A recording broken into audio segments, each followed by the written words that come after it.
हमारे साथ मंच पर वीआईपी पार्टी के राष्ट्रीय अध्यक्ष मुकेश जी और जिनके लिए हम आप सब लोग यहां पर मौजूद हैं, जिनके लिए हम वोट मांगने आए हैं, हमारे आपके नौजवान साथी देव गुप्ता जी, मंच पर उपस्थित यहां की मेयर प्रीति गुप्ता जी और महागठबंधन के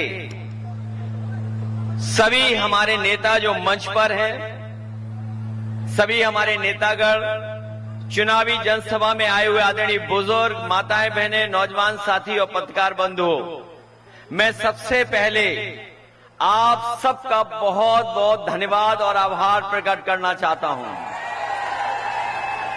अभी जब मैं मुकेश सैनी जी को सुन रहा था तो वो कह रहे थे कि यहां से नौजवान प्रत्याशी देव गुप्ता जी को आप जिता चुके हो, सरकार बनने जा रही है।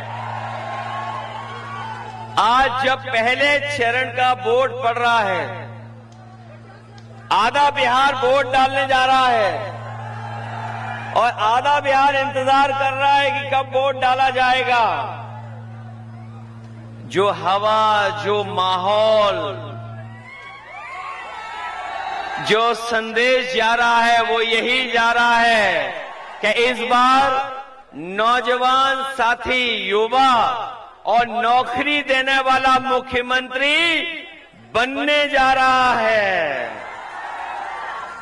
और ये मोतिहारी लिखेगा भारतीय जनता पार्टी के तमाम सहयोगियों की हार लिखने जा रहा है। मोतिहार ये लिखने जा रहा है, हार के नहीं लिखने जा रहा है। मैं अभी दिल्ली से आए हुए एक प्रोफेसर का भाषण सुन रहा था। वो ये कह रहे थे कि गोरखपुर से और न जाने कहां तक एक्सप्रेसवे बनने जा रहा है। हम तो यूपी से चल करके आए हैं, हमें तो कहीं दिखाई नहीं दे रहा है। मुझे तो लगता है ये लोग हवा में बनाने जा रहे हैं, हवा में बनाने जा रहे हैं। जो लोग जनता को लगातार ठग रहे हों, झूठ बोल रहे हों, लेकिन इस बार बिहार की जनता ने ठान लिया है और मन बना लिया है कि इस बार भारतीय जनता पार्टी के लोग बिहार से बाहर होने जा रहे हैं। बाहर कर रहे हो उनको कि नहीं? उनके पास बी टीम है, सी टीम है, पी टीम है और हमारे पास वीआईपी है। उनके पास क्या पार्टी है? बी पार्टी है। सी फॉर चुनाव आयोग पार्टी, जो वोट चोरी कर करके आपका वोट चोरी कर रही थी। और एक नई पार्टी है, पी पार्टी। और हमारे आपके पास कौन सी है? मुकेश सहनी जी की वीआईपी पार्टी। इसलिए मदद करो, आप लोग सहयोग करो। और तेजस्वी जी मुख्यमंत्री बनने जा रहे हैं। उन्होंने तय किया है कि हर नौजवान जो घर परिवार में रह रहा है, गांव में रह रहा है, हर परिवार के एक नौजवान को नौकरी देने जा रहे हैं। ये जो नया बिहार बनने जा रहा है, ये नौजवान जो नौकरी देने वाला बिहार बन जा रहा है। ये बीजेपी के लोग पूछ रहे हैं कि नौकरी आएगी कहां से? ये इसलिए पूछ रहे हैं क्योंकि इनके एजेंडे में कभी नौकरी नहीं रही। और अगर नौकरी इनके एजेंडे में रही होती तो इन्होंने 10 साल में नौकरी दी होती। बताओ नौजवान साथियों, कितनों को नौकरी दी है? और मैं जब सुनता हूं लोगों से, लोग कह रहे हैं कि हमें 20 साल का हिसाब किताब लेना है। क्या हमें आपको 20 साल का हिसाब किताब लेना है? 20 साल यहां की सरकार और 10 साल दिल्ली की सरकार। बताओ कितने साल हो गए हैं? बताओ 30 साल का हिसाब किताब लोगे आप लोग? और इन लोगों से इसलिए हिसाब किताब लीजिए क्योंकि इन्होंने कहा था कि हम किसानों की आय दोगुनी कर देंगे। बताओ किसान भाई, कितनों की आय दोगुनी हो गई? मैं जानता हूं एक रंगी आ रहे हैं आज मोतिहारी में, एक रंगी। हालांकि मैं नौजवानों से कहूंगा कि अगर गूगल करके देखोगे कि एकरंगी को क्या कहा जाता है, आपको खुद गूगल बता देगा कि एकरंगी का दूसरा नाम क्या है। हालांकि वो नाम मैं नहीं लेना चाहता हूं। यूपी में तो बोरी में चोरी हो रही है खाद की में। आपके यहां हो रही है चोरी कि नहीं हो रही?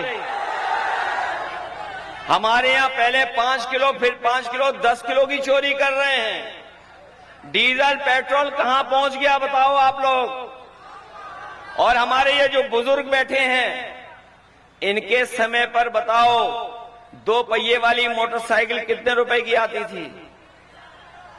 और आज अगर नौजवान को 2 पहिए वाली मोटरसाइकिल चाहिए तो कितने की आ रही है?